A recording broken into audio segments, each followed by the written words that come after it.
বাঙালির শীতকাল মানে পরিবার কিংবা বন্ধুবান্ধব নিয়ে হই হুল্লোড়, জমজমাট খাওয়া দাওয়া আর প্রচুর আড্ডা। আর এই শীতকালে নিশ্চয়ই এতদিনে আপনারা আপনাদের পিকনিকের প্ল্যান করে ফেলেছেন, হয়তো অনেকে পিকনিকের প্ল্যান করছেন। এমতো অবস্থায় ফেস্টিভ বাঙালির এই নতুন ভিডিওতে কলকাতার কাছাকাছি বেশ কয়েকটি জনপ্রিয় পিকনিক স্পটের তথ্য দিতে চেষ্টা করব আপনাদের, তাতে আপনাদের পিকনিক স্পটগুলো সম্বন্ধে বেশ কিছু ধারণা পেতে এবং বেশ কিছু তথ্য পেতে অনেক সুবিধা হবে। আসুন দেখা যাক এই ভিডিওর জনপ্রিয় পিকনিক স্পটের তালিকায় কোন কোন জায়গা রয়েছে। প্রথমেই যে জায়গাটির কথা বলবো সেটি হলো গাদিয়াড়া ট্যুরিস্ট স্পট। ভাগীরথী এবং রূপনারায়ণ নদীর এই সঙ্গমস্থলের মনোরম পরিবেশ আপনাদের পিকনিক করার জন্য আদর্শ জায়গা হতে পারে। এই গাদিয়াড়ায় এলে মনে হবে আপনি চলে এসেছেন কোন সমুদ্রের পাড়ে। হাওড়া থেকে খড়গপুর ডিভিশনের যে কোনো ট্রেন ধরে বাগনান স্টেশনে নেমে পড়ুন। সেখান থেকে শ্যামপুর বাস স্ট্যান্ড চলে আসুন। শ্যামপুর বাস স্ট্যান্ড থেকে ম্যাজিক গাড়ি কিংবা টোটো অটো পেয়ে যাবেন গাদিয়াড়া পিকনিক স্পটে আসার জন্য। যদি কেউ নিজস্ব গাড়ি নিয়ে আসেন তাহলে অবশ্যই উলুবেড়িয়া মারফত গাদিয়াড়া আসবেন। এই গাদিয়াড়ায় সঙ্গমস্থলের ওপারে একদিকে উত্তর 24 পরগনার নূরপুর এবং আরেক দিকে মেদিনীপুর। তাহলে পরিবার কিংবা বন্ধুবান্ধব নিয়ে এই ভাগীরথী এবং রূপনারায়ণ নদীর চরে অবশ্যই জমজমাট একটা পিকনিক আপনারা করতেই পারেন। এবার আসুন চলে যাই আমাদের দ্বিতীয় পিকনিক স্পটের দিকে। দ্বিতীয় নম্বরে রয়েছে নেতাজি পিকনিক পার্ক। এই নেতাজি পিকনিক পার্ক কলকাতার অত্যন্ত কাছে বজবজের পূজালিতে অবস্থিত।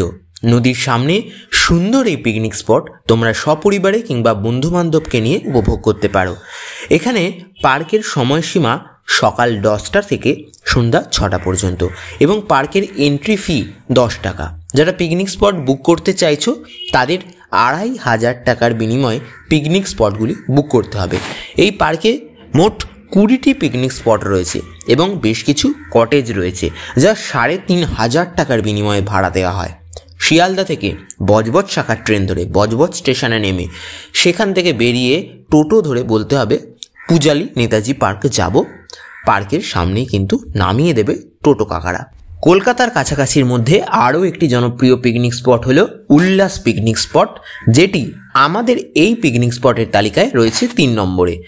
হুগলির ব্যান্ডেলে অবস্থিত এই উল্লাস পিকনিক স্পট আপনাদের অত্যন্ত জনপ্রিয় একটি পিকনিক স্পট হতে পারে। হাওড়া থেকে বর্ধমানগামী ট্রেন ধরে ব্যান্ডেল জংশনে নেমে পড়ুন।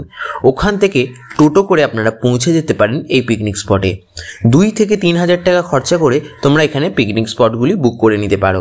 অফিস, ফ্যামিলি, স্কুল, কোচিং ছাড়া অন্য কোনো ক্ষেত্রে এই পিকনিক স্পট ভাড়া দেওয়া হয় না, যেটা খুব ইম্পর্টেন্ট। বেসিক্যালি একদল ছেলেরা মিলে হয়তো পিকনিক করতে গেল, সেক্ষেত্রে এই পার্কে তোমাদের ভাড়া দেওয়া হবে না, এটা পার্কের একটি স্ট্রিক্ট রুল। সকাল 9টা থেকে এই পিকনিক স্পটে এন্ট্রি করতে পারবে তোমরা।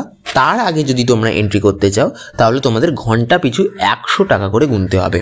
তো মোটামুটি যেগুলো মাস্ট ইনফরমেশন সেগুলো তোমাদের সাথে শেয়ার করে নিলাম। এবার আমরা চলে যাব নিউ দীঘায়। না, দীঘা সমুদ্র সৈকতের কথা বলছি না, ওটিও তো ছুটি কাটাবার একটি আদর্শ জায়গা। তবে আজকে আমরা সেখানে যাব না।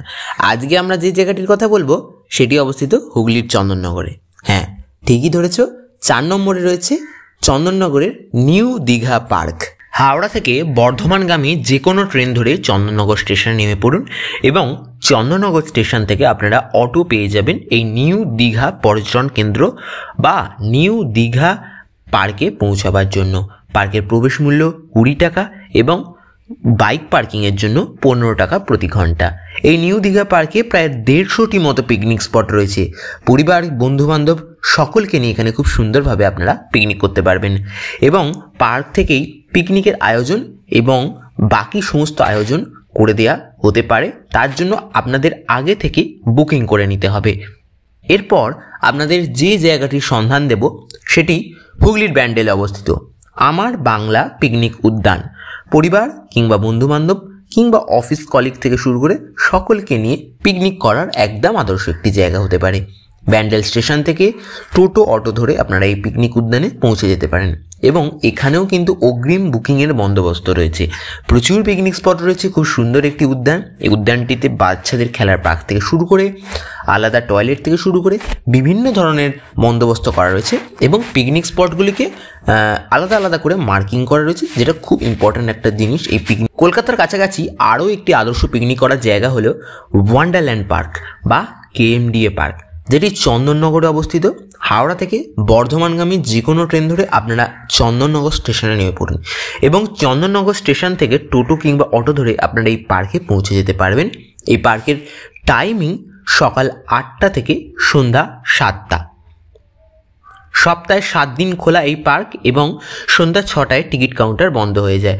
25 টাকা এন্ট্রি ফ্রি এবং 20 টাকা বাইক পার্কিং। 500 টাকা থেকে শুরু করে এখানে বিভিন্ন রেঞ্জের পিকনিক স্পট ভাড়া পাওয়া যায়, কিন্তু পিকনিক স্পট ভাড়া করলেও আপনাদের 25 টাকা জনপ্রতি এন্ট্রি ফি দিতে হবে। কলকাতার কাছেই হুগলির গড় মান্দারণ পিকনিক করার আরও একটি আদর্শ জায়গা। হাওড়া থেকে গোঘাট লোকাল ধরে গোঘাট স্টেশনে নেমে টোটো বা অটো ধরে এই পিকনিক স্পটে পৌঁছে যেতে পারেন। পিকনিক স্পটের খুব কাছেই রয়েছে পুণ্য তীর্থভূমি কামারপুকুর জয়রামবাটি। সকাল 9টা থেকে বিকাল 5:30 পর্যন্ত এই পার্কের সময়সীমা এবং 15 টাকা জনপ্রতি টিকিট। কলকাতার কাছাকাছি আরও বেশ কিছু পিকনিক স্পটের মধ্যে উল্লেখযোগ্য হলো দেউলটি পিকনিক স্পট। আপনারা হাওড়া থেকে খড়গপুর কিংবা মেদিনীপুরগামী যে কোনো ট্রেন ধরে দেউলটি স্টেশনে নেমে ম্যাজিক গাড়ি কিংবা টোটো করে পৌঁছে যেতে পারেন দেউলটি পিকনিক স্পটে। রূপনারায়ণ নদীর চরের অপূর্ব এই পিকনিক স্পট আপনাদের নিশ্চয়ই অভিভূত করবে। পাশেই রয়েছে শরৎচন্দ্রের বাড়ি পানিত্রাস, যেখানে আপনারা ঘুরে আসতে পারেন একবার অবশ্যই। পাশাপাশি দেউলটি স্টেশনের পরের স্টেশনই হলো কোলাঘাট স্টেশন, অর্থাৎ রূপনারায়ণের ওপারে। সেই কোলাঘাট স্টেশনে নেমেও আপনারা কোলাঘাটে পিকনিক করতে যেতে পারেন। খুব সুন্দর ঝাউবন ঘেরা এলাকা, আলাদা করে কোনো বুকিং যে খরচা সেটি নেই। নদীর চরে একদম ওপেন পিকনিক স্পট। কলকাতার কাছাকাছি পরিবার কিংবা বন্ধুবান্ধব নিয়ে সময় কাটাবার এবং পিকনিক করার আরও একটি আদর্শ জায়গা 58 গেট বা গড়চুমুক পিকনিক স্পট। এই পিকনিক স্পট 58 গেট উদ্যান, 58 gate picnic spot, Garchumuk picnic spot, Garchumuk deer park, Garchumuk পর্যটন কেন্দ্র বিভিন্ন নামে বিখ্যাত। হাওড়া থেকে খড়গপুর কিংবা মেদিনীপুরগামী ট্রেন ধরে উলুবেড়িয়া স্টেশনে নেমে ওখান থেকে টোটো কিংবা ম্যাজিক গাড়ি ধরে আপনারা পৌঁছে যেতে পারেন এই পিকনিক স্পটে। ওখানে রয়েছে বিশাল বড় একটি পার্ক, সাথে বাড়তি উপহার ডিয়ার পার্ক এবং মিনি জু। নদীর মোহনার প্রাকৃতিক সৌন্দর্যে ভরা এই পিকনিক স্পট আপনাদের নিশ্চয়ই পছন্দ হবে। তাহলে আপনাদের এই ভিডিওর মাধ্যমে বেশ কিছু পিকনিক স্পটের হদিস দেওয়ার চেষ্টা করলাম। আশা করছি এই ভিডিও আপনাদের ভালো লেগেছে। আজকের মতো ভিডিওটি এখানেই শেষ করলাম। দেখা হবে আরও নতুন আপডেট নিয়ে খুব তাড়াতাড়ি। ততক্ষণের জন্য নিচ্ছি বিদায়। সকলকে এখানেই টাটা।